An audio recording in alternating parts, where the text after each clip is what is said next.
L'arrivée du pasteur Jules semblait être une bénédiction. Mais derrière ses prières et ses miracles se cachait une vérité sombre. Dans un petit village oublié, où la pauvreté faisait partie du quotidien, les habitants vivaient au jour le jour, se battant pour manger, pour soigner leurs enfants, pour simplement survivre et malgré les efforts de chacun, rien ne semblait vraiment changer. Les récoltes étaient faibles, les maladies fréquentes, et l'espoir devenait de plus en plus rare. Certains disaient même que le village était maudit, qu'une force invisible empêchait toute réussite. Et c'est dans cette atmosphère lourde qu'un homme est arrivé un matin, un pasteur du nom de Jules, bien habillé, calme, avec une voix posée et un regard qui inspirait immédiatement confiance. Il ne ressemblait pas aux autres prêcheurs que les habitants avaient déjà vus passer, il ne promettait pas de richesse rapide, il parlait simplement de foi, de patience et de délivrance. Au début les gens étaient méfiants, mais très vite, quelque chose d'étrange a commencé à se produire, après ces prières. Certaines situations se débloquaient. Des dettes étaient remboursées, des opportunités apparaissaient, des malades retrouvaient des forces, et surtout, un geste en particulier attirait l'attention de tous, le pasteur Jules posait ses mains sur la tête de certaines personnes. Pas tout le monde, seulement quelques-unes, choisies avec soin, et à chaque fois, après ce geste, leur vie changeait rapidement, comme si un poids invisible avait été retiré de leurs épaules, et face à ces transformations, la méfiance a laissé place à l'admiration, puis à la dépendance, car plus le temps passait, plus le village semblait renaître, les commerces reprenaient, les gens souriaient à nouveau, et le nom du pasteur Jules devenait incontournable. On ne prenait plus de décision sans passer par lui, on ne cherchait plus de solution ailleurs. Jusqu'au jour où un événement a semé le trouble, la fille de Mama Lucia, une petite fille pleine de vie, dans le village, est tombée malade, brutalement, sans explication. Son état s'est dégradé rapidement. Son corps s'affaiblissait, son regard devenait vide, et malgré les soins traditionnels, malgré les prières, rien ne changeait, et ce qui a commencé à inquiéter certaines personnes, c'est qu'elle avait été vue quelques semaines plus tôt avec sa mère, à genoux devant le pasteur Jules, recevant l'imposition de ses mains. Mais personne n'a osé faire le lien, au contraire, on a encouragé Mama Lucia à retourner voir le pasteur, pensant qu'il pouvait encore la sauver, mais il a refusé, disant simplement que tout était entre les mains de Dieu, une réponse qui n'a pas rassuré, mais que personne n'a contesté, et pendant ce temps, la petite fille continuait de dépérir, jour après jour, jusqu'à devenir méconnaissable, comme si quelque chose en elle s'éteignait lentement, et un soir, sans bruit, sans cri, elle est morte, plongeant le village dans un silence lourd, un silence rempli de questions que personne n'osait poser, sauf une personne, une jeune femme nommée Lila, qui observait tout depuis le début. Lila était connue pour sa foi sincère, une croyante forte, respectueuse, mais aussi lucide, et quelque chose dans cette histoire la dérangeait profondément, parce qu'elle ne pouvait pas ignorer un détail, la fille de Mama Lucia allait bien avant de rencontrer le pasteur, et depuis ce jour, elle n'avait fait que décliner, mais Lila n'a pas eu le temps de creuser davantage, car un autre problème, bien plus personnel, est venu frapper à sa porte. Son petit frère, Tardy, est tombé malade à son tour, une maladie étrange, qui ne ressemblait à rien de connu, il devenait faible, perdait l'appétit. Et face à cette situation, Lila s'est retrouvée perdue, tiraillée entre ses doutes et son désespoir. Elle avait entendu les murmures, elle avait vu les signes. Mais elle voyait aussi les résultats dans la vie des autres, et quand on voit quelqu'un qu'on aime souffrir, on est prêt à ignorer beaucoup de choses pour le sauver. Alors malgré cette voix au fond d'elle qui lui disait de faire attention, malgré le souvenir de la fille de Mama Lucia, elle décida d'emmener Tardy voir le pasteur Jules. Car elle ne pouvait pas rester là, à attendre qu'il s'éteigne. Le lendemain, elle s'est rendue à l'église avec lui, le cœur lourd mais rempli d'espoir. Et dès qu'ils sont entrés, quelque chose d'étrange s'est produit. Le pasteur Jules, qui parlait avec d'autres fidèles, s'est arrêté net, comme s'il venait de sentir leur présence, il a tourné lentement la tête vers eux, et son regard s'est fixé directement sur Tardy. Un regard intense, profond, mais surtout, un regard rempli d'une joie qu'il ne cherchait même pas à cacher, comme s'il venait de trouver quelque chose de très précieux, quelque chose qu'il attendait depuis longtemps, et en s'approchant doucement d'eux, il a posé sa main sur l'épaule du garçon sans même lui parler. Puis il a levé les yeux vers Lila avec un léger sourire et a dit calmement « Ton frère est très spécial ». Depuis le jour où le pasteur Jules avait posé sa main sur la tête de Tardy, Lila espérait voir une amélioration, même légère, mais au lieu de ça, le comportement de son petit frère a commencé à changer d'une manière qui ne ressemblait pas à une maladie normale. Au début, il devenait simplement silencieux, il restait assis pendant des heures sans parler, les yeux fixés dans le vide, comme s'il était profondément fatigué, puis les choses ont évolué. Il a commencé à se réveiller en pleine nuit, toujours à la même heure, sans jamais expliquer pourquoi. Jusqu'au jour où elle a surpris une scène qu'elle n'arrivait pas à expliquer. Elle était rentrée plus tôt que prévu et a trouvé Tardy assis seul dans la maison, en train de parler à voix basse, pas comme quelqu'un qui récite une prière, non, mais comme quelqu'un qui répond à une conversation, et quand il a réalisé qu'elle était là, il s'est arrêté brusquement, comme s'il avait été pris en faute, son regard était étrange. Et ce jour-là, Lila a ressenti une vraie peur, une peur qu'elle n'arrivait pas à justifier. Les jours suivants, d'autres signes sont apparus. Tardy refusait de manger certains repas sans raison, il disait que quelqu'un lui avait dit de ne pas le faire. Et chaque fois que Lila insistait, il devenait nerveux, presque agressif, ce qui ne lui ressemblait pas du tout, et en même temps, la situation dans le village continuait de s'améliorer. Les gens parlaient toujours des bienfaits du pasteur Jules, même quand Lila sentait que quelque chose n'allait pas. Une nuit, elle a fait un rêve si réel qu'elle s'est réveillée en tremblant. Dans ce rêve, elle se voyait dans l'église, vide, silencieuse, et le pasteur Jules était debout devant elle. Mais au lieu de lui parler, il enfonçait ses mains dans la tête de Tardy. Encore et à chaque fois, elle voyait son frère s'affaiblir. Elle essayait de s'approcher pour l'arrêter, une voix s'est fait entendre derrière elle, une voix calme mais ferme, qui lui a dit « On ne donne pas sa vie à n'importe qui, même au nom de Dieu. » Lila s'est retournée brusquement, et s'est réveillée, le cœur battant, en sueur, incapable de comprendre si ce qu'elle venait de voir était un simple rêve ou un avertissement. Et en se levant pour aller vérifier son petit frère, elle l'a trouvé assis sur son lit, réveillé, les yeux ouverts dans l'obscurité, comme s'il l'attendait, et dans un murmure à peine audible, il lui a dit « Grande sœur, il dit que je dois revenir le voir, sinon ça va être pire. » À partir de cette nuit-là, Lila n'a plus réussi à fermer les yeux sans revoir ce rêve. Et plus elle y pensait, plus tout commençait à prendre un sens inquiétant, les changements de Tardy, la mort de la fille de Mama Lucia. Tout semblait lié, mais accuser un homme que tout le monde respectait, un homme considéré comme un envoyé de Dieu, n'était pas chose facile. Et chaque jour qui passait rendait la situation de Tardy encore plus alarmante, il devenait de plus en plus instable.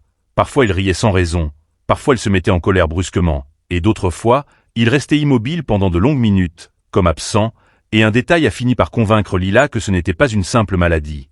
Un matin, alors qu'elle l'aidait à se préparer, elle a remarqué que Tardy murmurait encore ces phrases incompréhensibles, mais cette fois, elle a tendu l'oreille.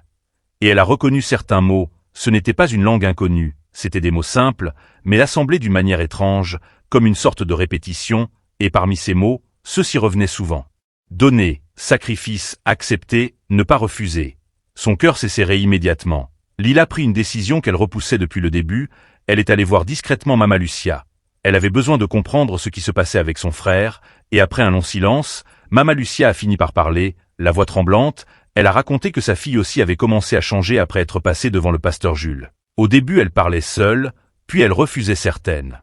Nourriture sans raison, exactement comme Tardy, et le plus troublant, c'est qu'avant de mourir, elle répétait souvent qu'elle se sentait vidée de l'intérieur, comme si quelque chose en elle disparaissait petit à petit. En entendant ces mots, Lila a senti une peur froide s'installer en elle, parce qu'elle ne voulait pas que Tardy arrive à ce niveau. Elle comprit que si elle ne faisait rien, elle allait le perdre.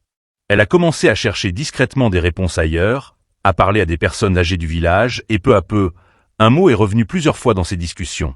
Étoile. Certains anciens disaient que chaque personne naît avec une étoile, une sorte de grâce, de chance, de destinée, et que des personnes mal intentionnées pouvaient chercher à s'en emparer, pas physiquement, mais spirituellement, en profitant de la confiance, de la foi ou de la faiblesse des autres. Après cette rencontre avec les anciens, Lila rentra chez elle et ce qui confirma définitivement ses craintes, se passa le soir même. Alors qu'elle pensait que Tardy dormait, elle l'a entendu sortir de la maison silencieusement, elle l'a suivi à distance, le cœur battant, et à sa grande surprise, il marchait droit vers l'église du pasteur Jules, et quand il est arrivé devant la porte fermée, il ne s'est même pas arrêté, la porte s'est ouverte de l'intérieur, et dans la pénombre, Lila a aperçu la silhouette du pasteur, immobile, et juste avant que la porte ne se referme, elle a entendu clairement sa voix dire « Tu es revenu, c'est bien, il ne faut jamais résister quand on a déjà commencé à donner. » Cette nuit-là, Lila n'a pas osé entrer dans l'église. Quelque chose en elle lui disait que franchir cette porte sans comprendre ce qui s'y passait réellement pouvait être dangereux. Elle est restée cachée, à distance, le cœur serré, attendant que son petit frère ressorte. Les minutes passaient lentement, jusqu'à ce que la porte s'ouvre enfin. Tardy est ressorti seul, marchant d'un pas lent, le regard vide, il a repris le chemin de la maison. Sachant que ce qui s'était passé n'était pas normal, le lendemain matin, très tôt, Lila est retournée voir Mama Lucia. Elle lui a posé une question simple, directe. « Avant que ta fille ne meure, est-ce qu'elle retournait souvent voir le pasteur après qu'il ait posé ses mains sur elle ?» Mama Lucia a hésité, puis a baissé les yeux avant de répondre doucement. Oui, il disait que c'était pour renforcer la prière qu'il fallait revenir plusieurs fois.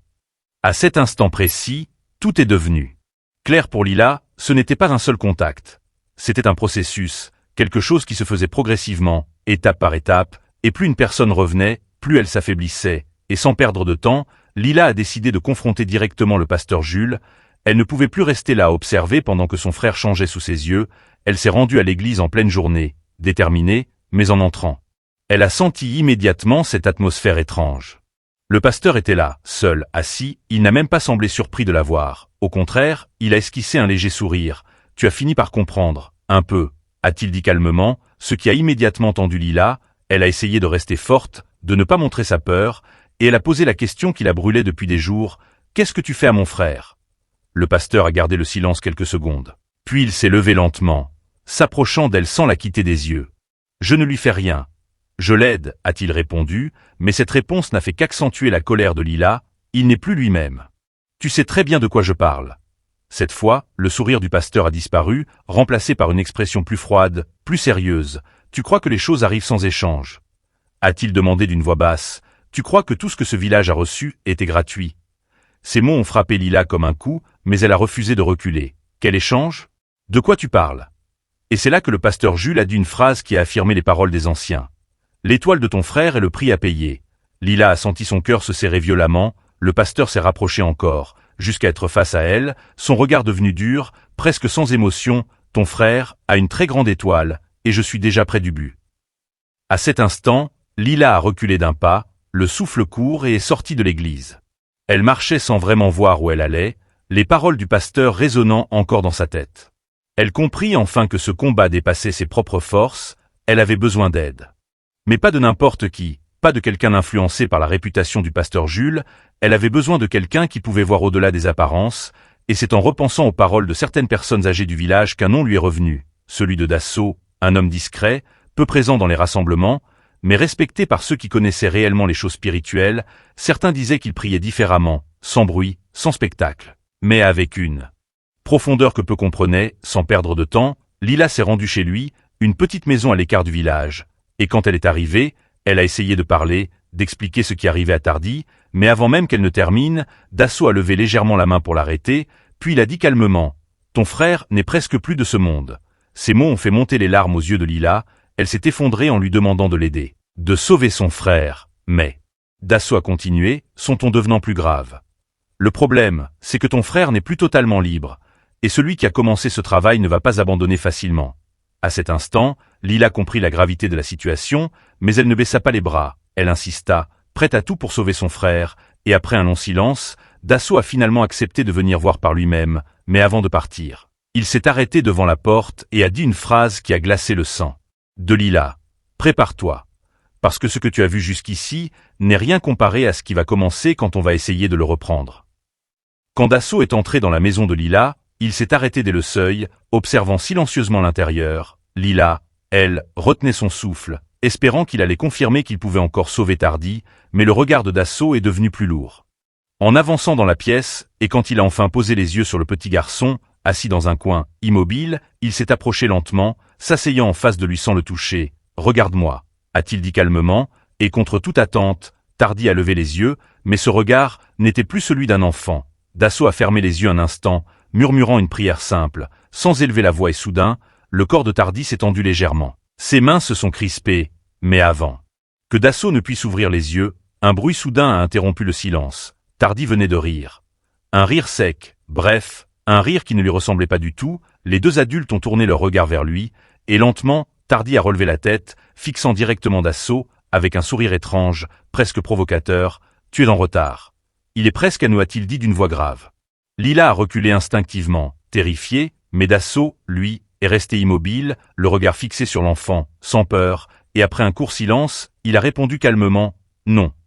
Je suis juste arrivé avant que ce soit trop tard. » Ces mots ont semblé provoquer quelque chose, car le visage de Tardy s'est contracté légèrement, son expression changeant brusquement, et pendant une seconde, Lila a cru voir son petit frère revenir, ses yeux redevenant normaux, mais cette impression a disparu aussi vite qu'elle était venue, remplacée par ce vide inquiétant, et Dasso s'est alors tourné vers Lila avec une détermination nouvelle. « On n'a plus beaucoup de temps.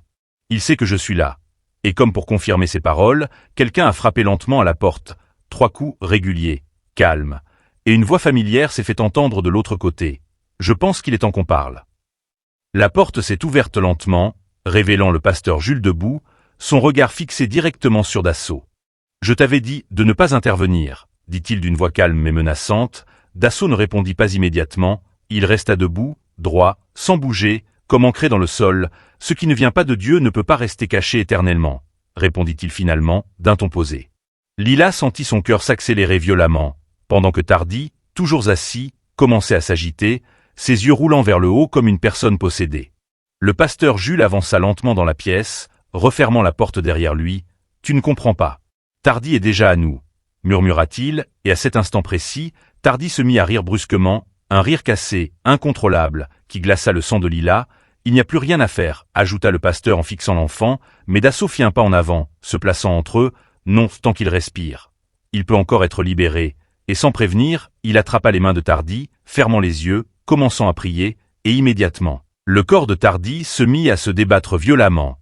Ses cris remplirent la pièce, des cris qui ne semblaient pas venir d'un enfant, mais de quelque chose de plus profond, de diabolique, et le pasteur Jules réagit aussitôt, s'approchant rapidement, levant la main comme pour interrompre la prière. « Arrête. Tu ne sais pas ce que tu fais » cria-t-il pour la première fois, perdant ce calme qui le caractérisait, mais Dassault ne s'arrêta pas, il continua, sa voix devenant plus ferme, plus autoritaire, et à chaque mot, Tardy se débattait encore plus jusqu'à tomber au sol, son corps se tordant comme s'il était traversé par une force incontrôlable. Lila pleurait, paralysée, incapable d'intervenir, pendant que la tension dans la pièce devenait insupportable. Et soudain, Tardy poussa un cri perçant, un cri si intense que Lila se boucha instinctivement les oreilles, et dans ce chaos, le pasteur Jules recula brusquement, comme touché par quelque chose, son visage se crispant, perdant peu à peu cette assurance qu'il affichait depuis le début. « Ils ne vont pas te laisser faire », murmura-t-il, la voix tremblante cette fois, mais Dassault continua, imperturbable, et tout d'un coup, le corps de Tardy se relâcha, tombant lourdement au sol, immobile, un silence total envahit la pièce, puis lentement, très lentement, Tardy ouvrit les yeux, des yeux clairs, conscients, et pour la première fois depuis des semaines, il regarda sa sœur, « grande sœur », murmura-t-il faiblement, et à cet instant, Lila comprit. Il était revenu, mais avant qu'elle ne puisse s'approcher, un bruit se retentit derrière. Le pasteur Jules venait de tomber à genoux, le regard vide, complètement brisé. « C'est fini », a dit Dassault calmement, et sans un mot de plus. Le pasteur s'est effondré au sol, sans vie, et son corps s'est mis à pourrir. Les jours qui ont suivi ont complètement transformé le village. La nouvelle de ce qui s'était passé s'est répandue rapidement.